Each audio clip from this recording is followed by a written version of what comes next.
Today's surprise lab will be about nuclear chemistry, boys. Fascinating, isn't it, boys? Oh, teacher. You have to read past what the text is saying. You have to read into the author's intention. Still not in class. Oh yeah, this is Munson's class. Hey guys, sorry I'm late.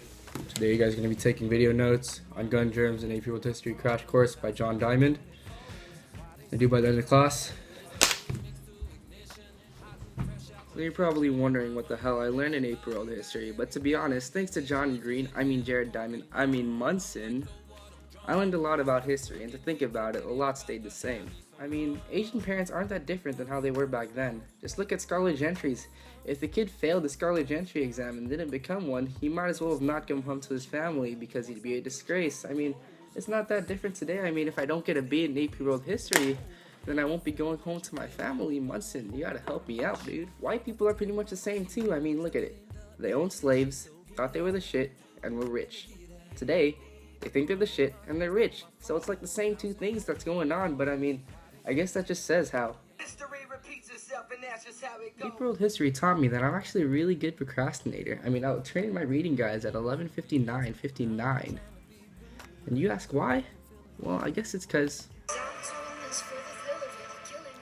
And this thing's due in less than 8 hours, but what am I doing? I'm still doing it. Another thing AP World History taught me about myself is that I'm pretty good at using my resources to my advantage. I was limited in resources. I didn't have my book, but hey, I still passed. He also taught me that you gotta be organized and you gotta keep track of your stuff and you gotta study 25/8 if you want to try and pass the class. I could use the lessons I learned from AP World History to help me pick up girls. For example, hey Joseph Stalin, because I got a 5-year plan for us. Hey, are you from the opposite empire? Cause yeah, you're hot. Hey, are you Mesopotamia? Cause I wouldn't mind fertilizing your crescent.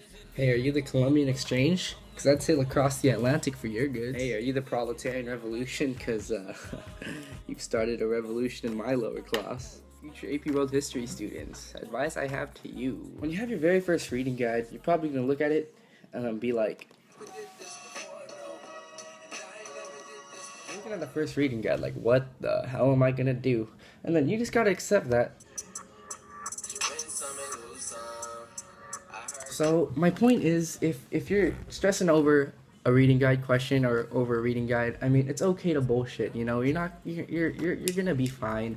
If you want to talk about the Cold War being cold, go for it. Write your whole entire paragraph about that. If you want to talk about the May 4th movement being a Star Wars event, then you go ahead and do that too. If you want to talk about Prophet Muhammad floating like a butterfly and stinging like a bee, be my guest.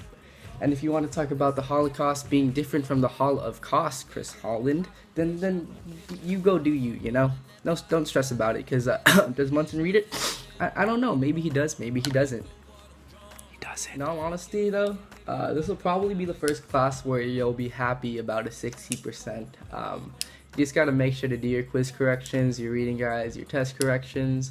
Somewhat pay attention in class, because I guarantee you that the exam will be a lot easier than the actual class. And that if you pay attention in class, that you'll walk out of the exam feeling like this.